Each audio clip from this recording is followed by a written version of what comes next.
শীতের মধ্যে গরম গরম ধোয়া ওঠা নেহারি সাথে বাটার নান, তাও আবার লালবাগের রয়্যালের। এর সাথে ছিল বোম্বাই মরিচ দিয়ে বানানো অসম্ভব ঝালের ফুচকা। আসসালামু আলাইকুম এভরিওয়ান, কি অবস্থা সবার? সেদিন আমরা চলে গিয়েছিলাম লালবাগের রয়্যাল রেস্তোরাঁতে। আর এইটা চিনে না এরকম মানুষ আমার মনে হয় না কেউ আছে। লালবাগের রয়্যাল খুবই ফেমাস, লাইক খুবই পপুলার একটা জায়গা।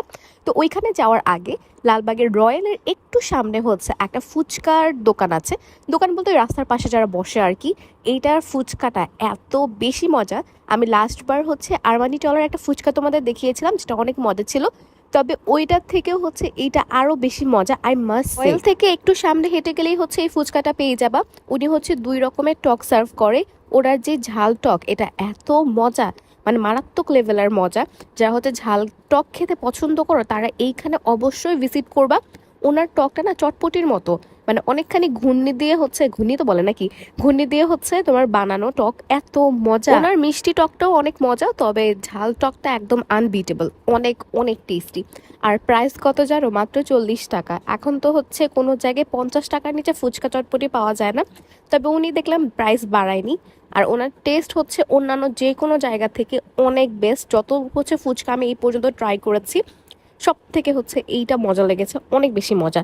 এখন আমি হচ্ছে ফুচকার ওইখানে না আমার ঘড়ি রেখে চলে আসছি। এখন আবার নিতে গিয়েছিলাম, পরে নিয়ে আবার ব্যাক করলাম। এখন হচ্ছে আমরা যাব রয়্যালে, কারণ আমার খুবই নেহারি খেতে ইচ্ছে করতেছে। আর তোমরা হয়তো বা আমার ভয়েস শুনে বুঝবা যে আমার ঠান্ডা লাগছে, অনেক ঠান্ডা লাগছে। বাট এখন পর্যন্ত গলা তেমনভাবে ভাঙে নাই, মনে হয় ভাঙবে, আল্লাহ না করুক, যাতে তাড়াতাড়ি ঠিক হয়ে যায়।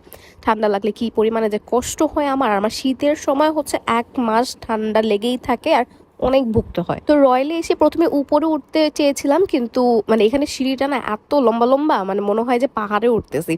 তবে উপরে উঠে দেখলাম কি অনেক অন্ধকার, এখানে ভিডিও করা যাবে না, এই জন্য হচ্ছে আমি আবার নিচে নামছি। আর এখন হচ্ছে আমি অর্ডার করব নেহারি।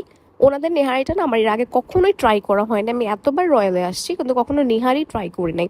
আর যেহেতু অনেক বেশি ঠান্ডা ঠান্ডা ওয়েদার, এখন তো নেহারি খেতে অনেক ভালো লাগবে। আর ওনাদের আরেকটা জিনিস আমার অনেক ভালো লাগে, যেটা অনেক বেশি পপুলার, সেটা হচ্ছে পেস্তা বাদামের শরবত আর লাবাং। আমরা এবার লাবাং নিয়েছিলাম, লাস্টবার যখন আসছিলাম তখন পেস্তা বাদামের শরবত খেয়েছিলাম। ওইটা তো অনেক অনেক অনেক বেশি মজা। এখন আমি অর্ডার দিয়ে কিছুক্ষণ ওয়েট করব। এটা হচ্ছে সবচেয়ে বোরিং পার্ট, মানে খাবার অর্ডার দিয়ে বসে থাকা। ও, তোমাদের তো আসলে ওয়েট করাই নেই, দেখায় ফেলছি যে খুব তাড়াতাড়ি দিয়ে দিয়েছে, বাট একটু ওয়েট করতে হয়েছে আমার। এই হচ্ছে আমার নেহারি। খুবই একদম গরম ধোয়া উঠতেছিল, এরকম একটা অবস্থা। আর আমার যেহেতু গলায় প্রচুর ঠান্ডা লাগছে, এই গরম জিনিসটা খেতে না আমার খুবই শান্তি লাগতেছিল। আর ট্রাস্ট মি, ওদের যে বাটার নান, এটা এত মজা, এতগুলা লেয়ারের হচ্ছে ছিল নানটা, অনেক টেস্টি। মানে এটা শুধু শুধু তোমরা হচ্ছে খেতে পারবা। অনেকদিন পর নেহারি খেয়ে আমার ভালো লাগলো। লাস্টবার হচ্ছে আমি খেয়েছিলাম নবাবগঞ্জে। হ্যাঁ, নবাবগঞ্জে খেয়েছিলাম, ওই ভিডিওটা ভাইরাল হয়েছে। আর ওই লাস্টবারে খাওয়া হয়েছিল, এতদিন পর হচ্ছে আজকে খাচ্ছি। আর খাওয়ার সময় আমার নাক বন্ধ হয়ে গেছে, এত ঠান্ডা লাগছে আমি নিঃশ্বাস নিতে পারতেছিলাম না। নাক বন্ধ, মুখ দিয়ে খাইতেছি, মুখ বন্ধ, কি যে একটা অবস্থা। পরে কিছুক্ষণ পর আমি হচ্ছে নাকের ড্রপ ইউজ করে একটু বসেছিলাম, তারপর আবার খাওয়া দাওয়া করছি। যাদের হচ্ছে মানে ঠান্ডা নাক বন্ধ হয়ে যায়, তাদের যে কি পরিমাণে কষ্ট হয় ভাই। আমার সারা বছর নাক বন্ধ থাকে, আমার সারা বছর ড্রপ ইউজ করতে হয়। এর জন্য আমার খুবই মানে ভুগতে হয়, আমি খুবই সাফার করি। কোনো জায়গায় গেলে ও শান্তি পাই না, ঠান্ডার মধ্যে অনেক কষ্ট হয়। বাট এখানে এই গরম জিনিসটা খেতে অনেক ভালো লাগতেছিল। এরপর আমি ট্রাই করছিলাম হচ্ছে ওদের লাবাংটা অনেকদিন পর খেলাম। এখানে আসলে বেশিরভাগই হচ্ছে আমার পেস্তা বাদামের শরবত খাওয়া লাগে, মানে ও অনেক পছন্দ করে, এই জন্য আমার ওইটাই নিতে হয় এবং অনেক মজাও।